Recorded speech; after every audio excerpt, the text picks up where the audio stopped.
Hello guys, how are you. I hope कि आप सब बेहतर होंगे। आज मैं आपको सिखाने जा रही हूँ कुछ पंक्चुएशन, जिसे हिंदी में विराम चिन्ह भी बोलते हैं। जैसे अंग्रेज़ी भाषा में प्रमुख रूप से 12 यानी 12 पंक्चुएशन यानी विराम चिन्ह होते हैं, जो इस प्रकार हैं। कोमा का विराम चिन्ह आप साइड में देख लीजिए, ऐसा होता है। सेमीकोलन का भी है। Colon, full stop, note of interrogation और क्वेश्चन मार्क, इन्वर्टेड कॉमास और question mark, apostrophe, note of exclamation, dash, hyphen, brackets and ellipsis. The commas. हम द कोमास के बारे में कुछ इन्फॉर्मेशन देख लेते हैं। द कोमास अल्पविराम, इसे हिंदी में अल्पविराम भी बोलते हैं। कोमास ये काव्य के भीतर एक छोटा विराम या ठहराव दर्शाता है। इसका मुख्य उद्देश्य काव्य के विभिन्न हिस्सों को अलग करना होता है ताकि अर्थ स्पष्ट हो सके। इसका उपयोग देख लेते हैं। एक ही श्रेणी में 3 या अधिक शब्दों को अलग करने के लिए, जैसे मुझे सेब, केला और संतरा पसंद है। सरल शब्दों में ये एक छोटा ब्रेक होता है जो काव्य को समझने में आसानी पैदा करता है। अब देख लेते हैं द सेमीकोलन का उपयोग। इसे हिंदी में अर्धविराम भी बोलते हैं। सेमीकोलन, इसका प्रमुख प्रयोग मुख्य रूप से इन स्थितियों में किया जाता है। ये वहाँ प्रयोग होता है जहाँ, जैसे और, या, लेकिन से ना जोड़ा गया हो। जैसे ये वहाँ प्रयोग होता है जहाँ पर और ना है, या ना है और लेकिन ना है, वहाँ पर इसका प्रयोग किया जाता है। उपयोग देख लेते हैं इसका। मेरे पास कई काम थे। किताबें खरीदना, कपड़े धोना, बाज़ार जाना, खाना बनाना। तो किताबें खरीदना, इसके बाद सेमीकोलन लगा यानी अर्धविराम का चिन्ह लगा। कपड़े धोना, इसके बाद भी अर्धविराम का चिन्ह लगा। बाज़ार जाना, इसके बाद भी सेमीकोलन लगा। खाना बनाना, मैंने उसे बहुत समझाया, सेमीकोलन, परंतु वह नहीं माना या नहीं समझा। सरल शब्दों में ये वहाँ इस्तेमाल होता है जहाँ आपको कोमा से ज़्यादा देर तक रुकना हो, लेकिन बात पूरी ना हुई हो और काव्य को फुल स्टॉप की ज़रूरत ना हो, वहाँ प्रयोग होता है। अब हम द कोलोन का देख लेते हैं। द कोलोन को हिंदी में उपविराम बोलते हैं, या इसे स्वर्ग चिन्ह भी कहा जाता है। कोलोन के नाम से स्वर्ग चिन्ह के नाम से भी जाना जाता है। हालांकि इसका आधुनिक उपयोग यानी नया उपयोग हिंदी में अंग्रेज़ी के कोलोन की तरह ही अधिक होता है। इसका प्रयोग मुख्य रूप से इन स्थितियों में किया जाता है। उपयोग देख लेते हैं हम इसका। शिक्षक, शांत हो जाओ। छात्र, जी सर।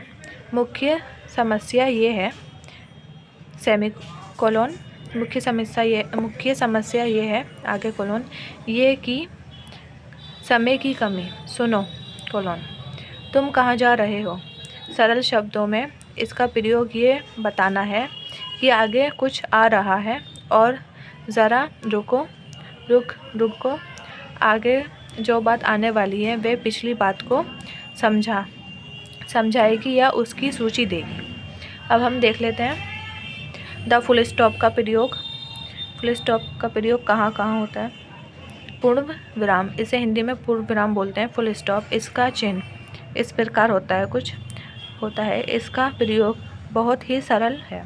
जब आपकी बात पूरी हो जाती है तो वाक्य के अंत में पूर्ण विराम लगाया जाता है। ये बताता है कि लेखक ने अपनी बात ख़त्म कर दी है और अब उसे पूरी तरह से रुकना है। उपयोग, इसका उपयोग देख लेते हैं। राम खाना खा रहा है, फुल स्टॉप। कल मैं यहाँ नहीं था, फुल स्टॉप। मैं दिल्ली जाऊँगा।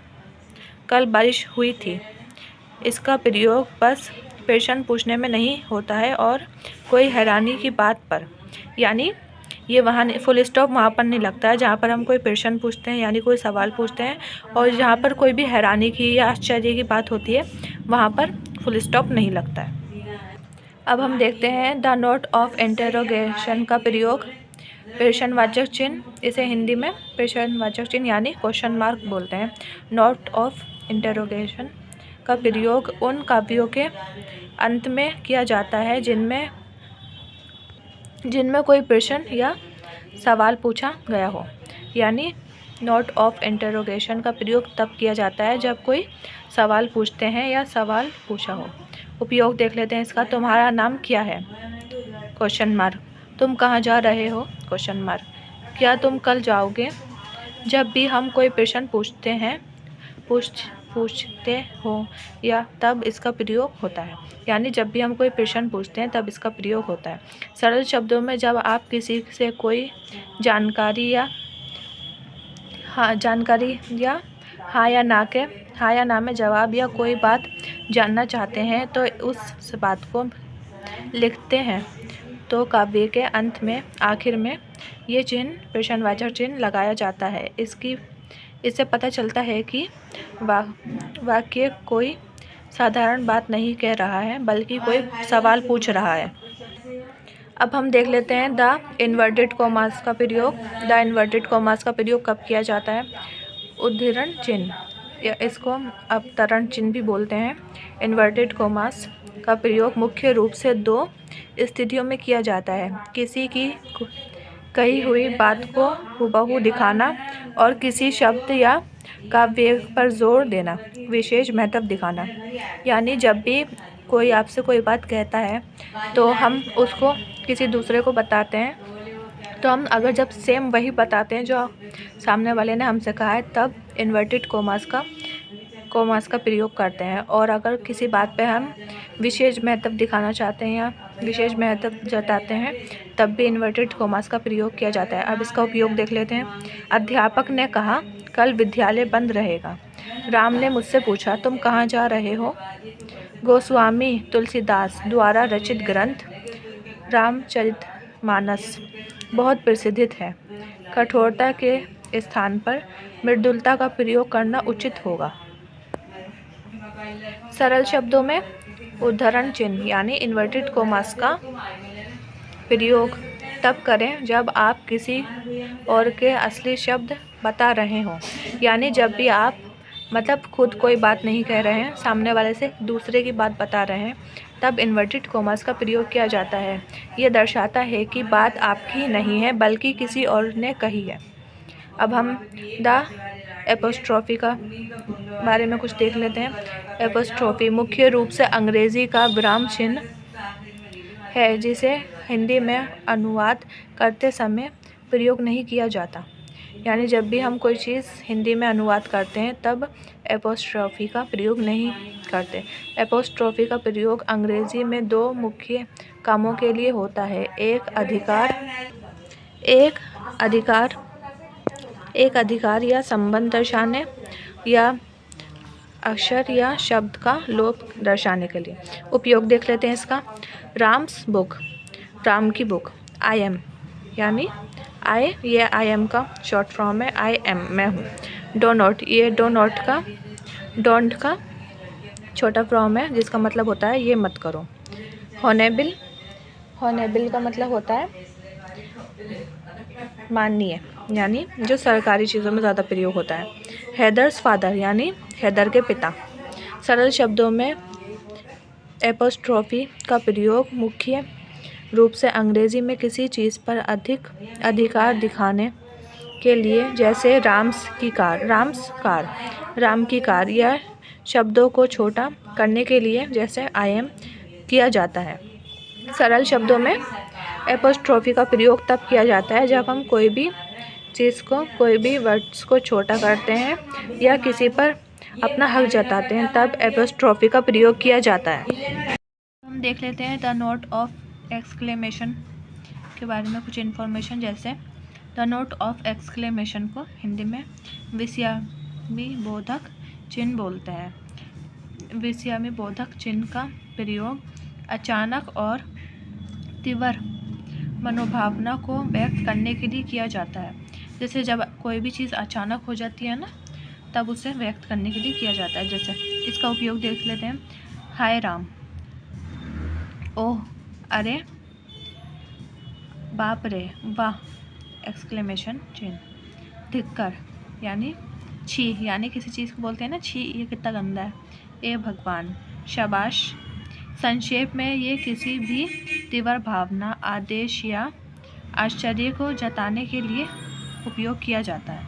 यानी जब भी कोई चीज़ को हम देखते हैं ना और हमें आश्चर्य होता है, हाय ये कैसे हो गया, या कोई भी चीज़ होती है जिसे हम देख के बहुत खुश होते हैं, या कोई भी ऐसी चीज़ जिसे हमें देख के दुख होता है, तब द नोट ऑफ एक्सक्लेमेशन चिन्ह का प्रयोग किया जाता है, यानी विस्मयोद्दीपक चिन्ह का प्रयोग किया जाता है। और द डैश के बारे में देख लेते हैं। निर्देशक चिन्ह। डैश का प्रयोग निर्देशक चिन्ह के रूप में किया जाता है। इसका मुख्य कार्य काव्य में अचानक विराम, विचार में बदलाव या किसी बात पर जोर देता है। डैश का लंबा चिन्ह होता है जो योजक चिन्ह यानी हाइफन से अलग होता है। यानी डैश एक लंबा चिन्ह होता है और हाइफन थोड़ा छोटा होता है। बस इसमें इतना फ़र्क होता है, जहाँ भी लंबा चिन्ह होता है वो डैश होता है, जहाँ छोटा होता है वो हाइफन होता है। उपयोग देख लेते हैं इसका। मोहन 3 चीज़ें लाया। डैश, कलम, कॉपी और पेंसिल। यदि तुम मेरी बात मान लेते तो डैश, खैर अब क्या फ़ायदा। मेरी सबसे अच्छी दोस्त जो कि एक बेहतरीन कुक है, अगले हफ्ते आ रही है। अब हम हाइफन का प्रयोग देख लेते हैं। योजक चिन्ह जिसे हिंदी में बोलते हैं हाइफन, इसका मुख्य काम शब्दों या शब्द के हिस्सों को जोड़ना है ताकि वे एक ही इकाई की तरह काम करें, यानी एक ही होकर काम करें। इसका काम डैश से अलग होता है, यानी इसका काम डैश से थोड़ा अलग होता है। उपयोग देख लेते हैं इसका। आत्मनियंत्रण। यहाँ आत्म अलग है, नियंत्रण अलग है, लेकिन बीच में हाइफन लग गया तो आत्मनियंत्रण एक ही शब्द हो गया है। पूर्व राष्ट्रपति। यहाँ पूर्व अलग है, राष्ट्रपति अलग है, लेकिन बीच में हाइफन लग गया तो पूर्व राष्ट्रपति एक ही हो गया। 21। यहाँ 20 अलग है, 1 अलग है, बीच में हाइफन लग गया तो 21 हो गया। वैसे ही सब चीज़ें होती हैं। 45। Mother in law.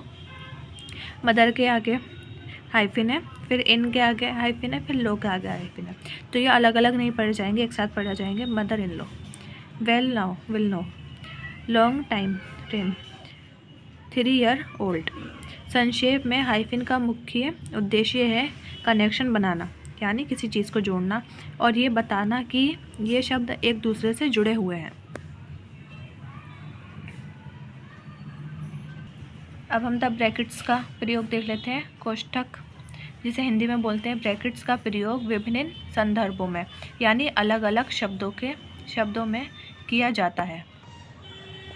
मुख्य रूप से ये किसी चीज़ को बाकी पार्ट या समीकरण से अलग करने और प्राथमिकता यानी सबसे ज़रूरी चीज़ सबसे ज़रूरी चीज़ या सबसे ज़्यादा ज़रूरी होता है, प्राथमिकता हिंदी में, प्राथमिकता दर्शाने के लिए उपयोग होता है। यहाँ कुछ मुख्य उदाहरण दिए गए हैं। 1. गणित में इन मैथमेटिक्स कोष्ठक का उपयोग क्रियाओं के क्रम यानी एक के बाद एक जो भी क्रम आते हैं दर्शाने के लिए किया जाता है। यानी गणित में ब्रैकेट्स का प्रयोग यानी अलग अलग क्रम को दर्शाने के लिए ब्रैकेट्स का प्रयोग किया जाता है। हमने कुछ और उदाहरण भी देख लेते हैं। जैसे हमने कर्ज लोन लिया है। वह बोला धीमे से, मैं यह काम नहीं करूँगा। संक्षेप में कोष्ठक यानी ब्रैकेट का प्रयोग किसी हिस्से को मुख्य चीज़ से अलग दिखाना होता है। जैसे हम बहुत सी जगह लिखते हैं ना, मैं आपको कैसे समझाऊँ। जैसे हमने कोई भी चीज़ लिखी और मतलब जैसे समीकरण, यहाँ समीकरण लिख रहा है, एक समीकरण लिख दिया। हमें अगर इसका अर्थ भी लिखना होता है ना, तो समीकरण तो अगर हमें इसका अर्थ भी लिखना हो तो हम ब्रैकेट्स में लिख सकते हैं। अलग अलग अलग अलग विषय समीकरण से अलग करने और प्राथमिकता दर्शाने के लिए उपयोग होता है। अब हम देख लेते हैं द इलिप्सिस का प्रयोग। इलिप्सिस के बारे में कुछ न्यू इन्फॉर्मेशन, वो कहाँ प्रयोग होता है, कैसे प्रयोग होता है। जैसे लोभ चिन्ह हंस पद का प्रयोग, इसे हिंदी में लोभ चिन्ह हंस पद भी बोलते हैं, का प्रयोग उन कारणों से किया जाता है जब आप कोई बात कहते कहते जानबूझकर अधूरी छोड़ देते हैं या पाठक या मित्र को आगे की बात खुद सोचने के लिए कहते हैं, तो इलिप्सिस का प्रयोग होता है। उदाहरण, मैं उसे समझाने की कोशिश की पर वह तो अगर तुम समय पर नहीं आए तो मुझे लगता है शायद हमें फिर से कोशिश करनी चाहिए। संक्षेप में इलिप्सिस का प्रयोग मुख्य रूप से अधूरी बात दिखाने, लंबी बात को छोटा करने या बोलते समय ठहराव दिखाने के लिए किया जाता है इलिप्सिस का प्रयोग। तो गाइस, ये थे सारे पंक्चुएशंस एंड जिन्हें विराम चिन्ह बोलते हैं एंड उनके बारे में सारे information, commas, semicolon, colon, full stop, note of interrogation और क्वेश्चन मार्क, इन्वर्टेड कोमास और question mark, apostrophe, note of exclamation, dash, hyphen, brackets, ellipsis के बारे में सारे ही इस वीडियो में सारे ही मार्क्स हैं एंड उनकी इन्फॉर्मेशन भी। अगर आपको वीडियो अच्छी लगी हो तो मुझे कमेंट करके ज़रूर बताएं, और अगर वीडियो अच्छी लगी हो तो लाइक करें, कमेंट करें और शेयर करें। और अगर आपको मेरी वीडियो अच्छी लगती है तो प्लीज़ मुझे सपोर्ट करें, चैनल सब्सक्राइब करें। वैसे कोई भी पंक्चुएशन की वीडियो डालता ही नहीं है मेरी, आप कितने भी वीडियो सर्च करके देख लो, लेकिन आपको पंक्चुएशन की किसी भी मार्क के बारे में, मार्क तो आपको मिल जाएंगे लेकिन इन्फॉर्मेशन के साथ नहीं मिलेंगे। हर कोई नहीं डालता इनकी वीडियो, मैंने आज डाली है। अगर आपको वीडियो अच्छी लगी हो और इस वीडियो से इन्फॉर्मेशन मिली हो आपको तो प्लीज़ मुझे सपोर्ट करें और वीडियो लाइक करें। Thanks for watching.